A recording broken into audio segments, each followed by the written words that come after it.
اب سوچا کہ اب میں سود نہیں لوں گا اور نہ ہی اس کاروبار میں، سب کو چھوڑ دیا. لیکن اب مسئلہ یہ تھا کہ بچپن شروع سے کوئی کام کرنے کی عادت نہیں تھی. پیسہ دینا ہے، مارکیٹ میں گھما کر کے بڑا کر کے لانا ہے. کام کرنے کی عادت نہیں تھی، فن نہیں تھا، ہنر معلوم نہیں تھا. اب کمائیں تو کیسے کمائیں؟ سوچا کہ اب اس چیز کو چھوڑ دیا ہوں. تو بیوی سے آ کر کے کہا، میری رفیق حیات، میں نے توبہ کر لیا ہے، میں نے توبہ کر لیا، آج کے بعد سے یہ سود کی طرف میں ہاتھ بھی نہیں بڑھاؤں گا.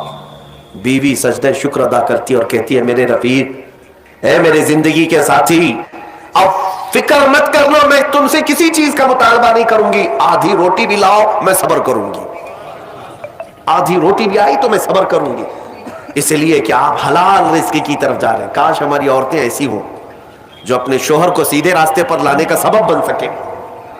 ورنہ بہت ساری عورتوں کے مطالبات کی وجہ سے مرد حرام کاریوں میں پڑ گئے. تنخواہ تھوڑی سی ہے، عورت کے مطالبے زیادہ ہیں، اس کے مطالبے پورے کر نہیں پا رہا ہے تو حرام کاریوں میں مصروف. بہت سارے مردوں کے بگڑنے کی وجہ ان کی عورتیں بنی ہیں، اور جب پورا نہیں کر پاتے اور پیسہ بھی نہیں مل پاتا تو پھر نشے کی عادت لگ جاتی ہے. ٹینشن سے مکتی چاہیے. جو روز عورت مجھے گھر پہ جاتی پریشان کرتی ہے. میرے عزیزوں، وہ حبیب اجمی کی خاتون نے ان کو دلاسا دیا کہ جاؤ آپ نوکری کرو. نوکری کہاں کرتے؟ اب تک کرنے کی عادت نہیں تھی، عمر ہو گئی تھی. سیدھے گئے، ایک دیہات چھوٹا گاؤں تھا، اس گاؤں کی ایک مسجد تھی، مسجد کے اندر جا کر بیٹھ گئے. دن بھر بیٹھے رہے، نمازیں پوری پڑھ لی. عشاء کا وقت ہو گیا، نماز پڑھ کر کے اللہ کی بارگاہ میں رونے لگے، مولا کام کا آدمی نہیں ہو، اب تک کیا نہیں، اب میں اپنے گھر کیسے چلاؤں، تو میرے لیے کوئی انتظام فرما. رات کے وقت آئے، بیوی نے پوچھا کوئی نوکری ملی؟ کہاں مل گئی ہے، نوکری مل گئی ہے، بہت ہی اچھی جگہ پر ایک بادشاہ ہے، اس کے ہاں خدمت پر میں لگ گیا. کہا بہت اچھی بات ہے. دوسرے دن پھر گئے، اسی مسجد میں بیٹھے رہے. رات کو آئے، بیوی نے پوچھا کچھ اجرت ملی آج؟ جس بادشاہ کے ہاں کام کر رہے ہو تمہاری نوکری پر کچھ تنخواہ ملی؟ کہا نہیں، بادشاہ نے کہا ہے کل دے دوں گا. اپنی بیوی کو ٹال رہے تھے، اپنی بیوی کو ٹالنے کے لیے بول دیا ایسی کہ نوکری کر رہا ہوں. کہا کہ کل دینے کا وعدہ کیا ہے. پھر تیسرا دن آیا، تیسرے دن بھی وہ اسی مسجد میں رات گزار کر آئے. بیوی نے پھر پوچھا کچھ اجرت ملی؟ کہا نہیں آج بھی نہیں دیا. بادشاہ نے کہا کل دے دوں گا. چوتھا دن آیا، چوتھا دن بھی مسجد میں گزار کر آئے. حالانکہ بیوی نے صبر کا دامن ایسا پکڑی رہی اور کہنے لگی مجھے کوئی جلد بازی نہیں ہے، جب آئے گا تب کھائیں گے. 4 دن ہو گئے. آج پھر رات کو بیوی نے پوچھا کچھ تنخواہ ملی؟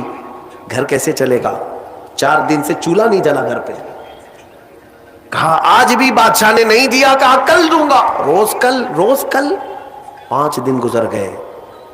اس کے بعد وہ 5ویں دن ایسی ان کی کیفیت تھی کہ اب رات جب بہت زیادہ ہو گئی تو گھر کی طرف پلٹ رہے تھے، پاؤں بوجھل ہو گئے. پھر بیوی پوچھے گی آج تنخواہ ملی؟ روز جھوٹ بول رہا ہوں، مجھے کون تنخواہ دے گا؟ آج کیا بولوں اپنی بیوی کو، اپنی شریک حیات کو. جب وہ واپس پلٹے تو آج رات کو اپنے گھر کے باہر ہی دیکھتے ہیں گھر میں خوب اجالا ہے، گھر میں روشنی ہے. گھر کی طرف آگے بڑھتے بڑھتے آئے. میری بیوی سوئی نہیں، انتظار میں ہوگی، پوچھے گی کیا اجرت ملی، تنخواہ ملی. لیکن جیسے ہی گھر کے اندر گئے، بڑا سا دسترخوان بچھا ہے، ہر قسم کے کھانے لگے ہوئے ہیں. حیرت میں آ گئے. 5 دن کے کمانے کا کوئی ذریعہ نہیں. میری بیوی کے پاس بھی اتنا مال نہیں، یہ کہاں سے آیا دسترخوان؟ بیوی کو جلال میں پوچھنے لگے یہ دسترخوان کہاں سے آیا، یہ کھانا کیسے آیا؟ بیوی کہتی ہے کیا مذاق کرتے ہیں آپ؟ آپ جس بادشاہ کے ہاں کام کرتے ہیں وہاں کا ایک سپاہی آیا تھا، وہی دسترخوان لے کر آیا اور سارا کھانا اسی نے دیا ہے، اور یہ مجھے کہہ کر گیا ہے اے خاتون تیرا شوہر رات میں آئے تو اسے کہہ دینا یہ تو 5 دن کی اجرت ہے، اور محنت کرے گا اور اجرت دی جائے گی. حبیب اجمی غش کھا کر گر پڑے. بیوی نے اٹھایا، پوچھا کیا بات ہے، کیوں غش کھا کر گر پڑے؟ ہوش آنے کے بعد کہتے میری رفیق حیات آج سچ بتاتا ہوں، میں نے کوئی نوکری نہیں کی, میں نکما آدمی, کوئی نوکری نہیں کی, مسجد میں جاتا تھا خالی بیٹھا رہتا تھا. آج ڈر کر کے آ رہا تھا کہ تجھے جواب کیا دوں گا. وہ رحمان اس قدر غیرت مند ہے اپنے بندوں پر, اتنا رحیم ہے کہ تیرے سامنے شرمندہ ہونے سے بچانے کے لیے وہ جس کو بھیجا مولا وہ کسی بادشاہ کا سپاہی نہیں, وہ اسی رحمان کا کوئی فرشتہ آیا تھا جس نے کھانا دیا ہے. عزیزان گرامی, کہنے کے لیے بہت ساری باتیں ہیں, لیکن میں اتنی بات عرض کرنا چاہتا ہوں. زندگی گناہوں میں گزری, ایک بار توبہ کر کے حبیب اجمی کے آ گئے اور مولا کریم نے اپنے سارے دسترخوان ان کے لیے کشادہ کر دیے. اس کے بعد جانتے ہیں حبیب اجمی اسی دسترخوان سے اٹھ کر کے جو چلے گئے, ایسی عبادات, ایسے مجاہدات کیے, اللہ اکبر, اس مقام عظما پر فائز ہو گئے تھے کہ جس مقام کی غوث اعظم عبد القادر جیلانی بھی تعظیم کیا کرتے تھے رضی اللہ تعالیٰ. میرے عزیز و حبیب اعجمی اللہ کی بارگاہ میں وہ مقبول تھے کہ حضرت فضیل بن عیاض ایک دن ان کے پیچھے مغرب کی نماز پڑھنے کے لیے آئے. حضرت حبیب اعجمی کی زبان میں تھوڑی لکنت تھی, تو قرات میں ان کی لکنت سمجھ میں آ رہی تھی, تو فضیل بن عیاض پیچھے سے نماز توڑ کے چلے گئے. اس کے پیچھے میں کیسے نماز پڑھوں؟ فضیل بن عیاض بہت پائے کے ولی ہیں, کہتے ہیں میں گیا تو 3 دن تک میری عبادت کا ذوق ختم ہو, لطف ہی ختم ہو گیا. میں بارگاہ مولا میں رونے لگا کہ مولا مجھ سے کیا خطا ہوئی. رات کے وقت مجھے غیب سے ندا آئی کہ فضیل تو نے میرے محبوب حبیب کی صرف زبان دیکھا, اس کے دل کی پاکی کو نہیں دیکھا. وہ اللہ کی بارگاہ کا مقبول ہے, جب چھوڑ دیتا ہے پچھلی چیزیں وہ رحمان اتنا محبوب بناتا ہے, اتنا محبوب. میں نے ابھی ایک چیز پڑھی تھی, بغداد میں ایک شخص تھا, بڑے پیسے والا تھا, بہت پیسے والا تھا, اور ہر گناہ عادت تھی اس کی. پیسے والوں کی اکثر یہ چونچلے ہوتے ہیں کہ وہ سوچتے ہیں کہ عیاشی میں کہاں میں پیسے لگاؤں. شراب پیتا تھا, خوب عیش, جوا میں پیسے لگتے تھے, روز نئی عورتوں کے ساتھ اس کی صحبتیں, یہ اس کا مزاج تھا تو مسلمان, پیسہ زیادہ ہونے کی وجہ سے ایک غلط سنگت میں غلط عادتوں کا مالک. اس شخص کی عادت یہ تھی کہ روز ایک نیا گناہ کرتا تھا اور ڈائری بنایا ہوا تھا, اس میں سب لکھ بھی دیا کرتا تھا. آج میں نے اتنے پیسے کا جوا کھیلا, آج میں یہ فلاں شراب پی ہے, آج میں نے ان لڑکیوں سے زنا کیا ہے, آج میں فلاں جگہ یہ کیا. سب جو کرتوت ہوتے تھے سب ڈائری میں لکھتا تھا. اتنی بڑی ڈائری بھی بن گئی. ایک دن ایسا ہوا کہ گزر رہا تھا بازار سے, ایک خاتون کو دیکھا جو حسین تھی اور مجبور نظر آ رہی تھی. اس کے پاس گیا, کہا کیا چیز ہے؟ اس نے کہا مجھے مال کی ضرورت ہے. اس نے کہا چل میرے گھر, میری خواہش پوری کر, میں تجھے جتنا چاہیے وہ دے دیتا ہوں. وہ عورت چلی آئی ساتھ میں, وہ عورت آ گئی.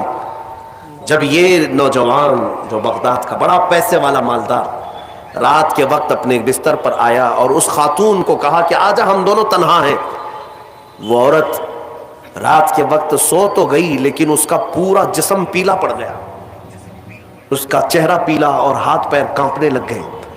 یہ نوجوان اٹھ کر کھڑا ہوا, کہا کہ ڈر رہی ہے تو کسی بات سے, تیرے جسم کی یہ زردی کس بات کی؟ وہ خاتون کہتی ہے نہیں کوئی بات نہیں. پھر اس نے کہا ڈر مت, اس محل میں کوئی نہیں آئے گا میری اجازت کے بغیر, یہ سب پوری میری پراپرٹی ہے, یہ میری شہنشاہیت ہے یہاں پر. اس خاتون نے کہا ہاں یہ تو میں دیکھ رہی ہوں, لیکن مجھے ڈر اس بات کا ہے کہ وہ رحمان مجھے دیکھ رہا ہے, اس کے سامنے میں کیسے ننگی ہو جاؤں. میں نے آج تک یہ گناہ نہیں کیے, میں پیشہ ور عورت نہیں ہوں.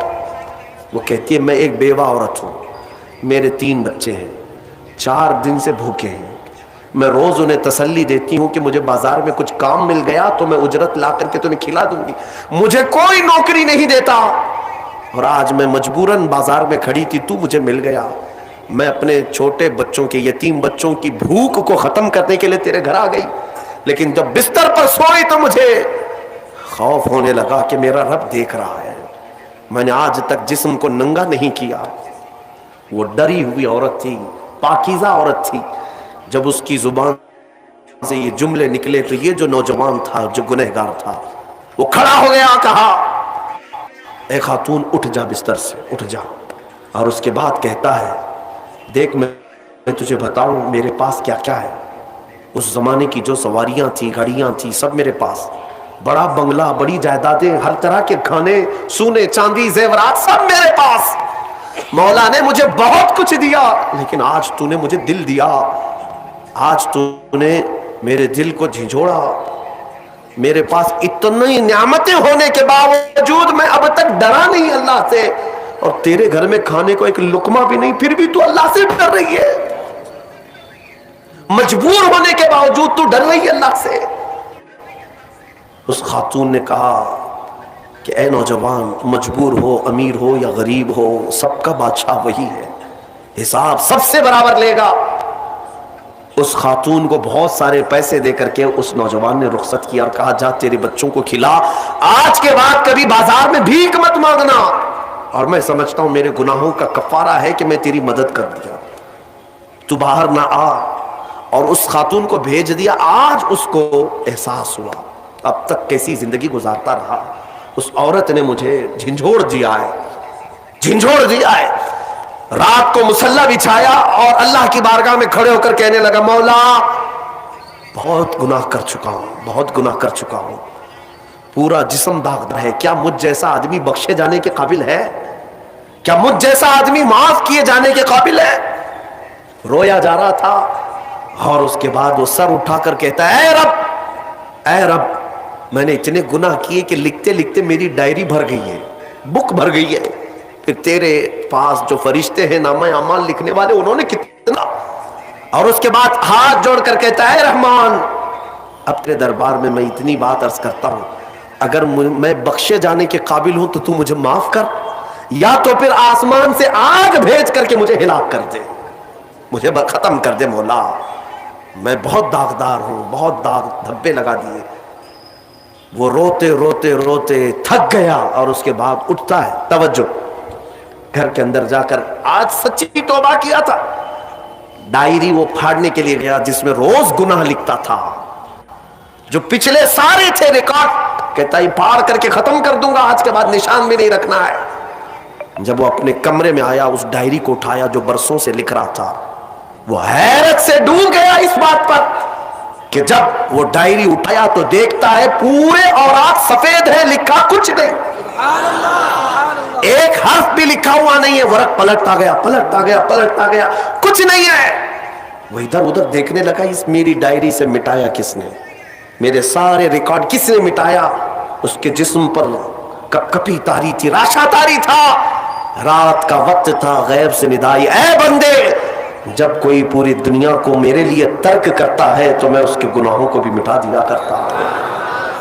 جب زندگی میں لکھی ہوئی ڈائریاں مٹ جاتی ہیں تو میرے مولا کو یہ اعمال نامے سے مٹانے میں دیر نہیں لگے گی. یمحو اللہ ما یشاء, اللہ جس سے چاہتا ہے وہ ساری چیزیں مٹا دیتا ہے.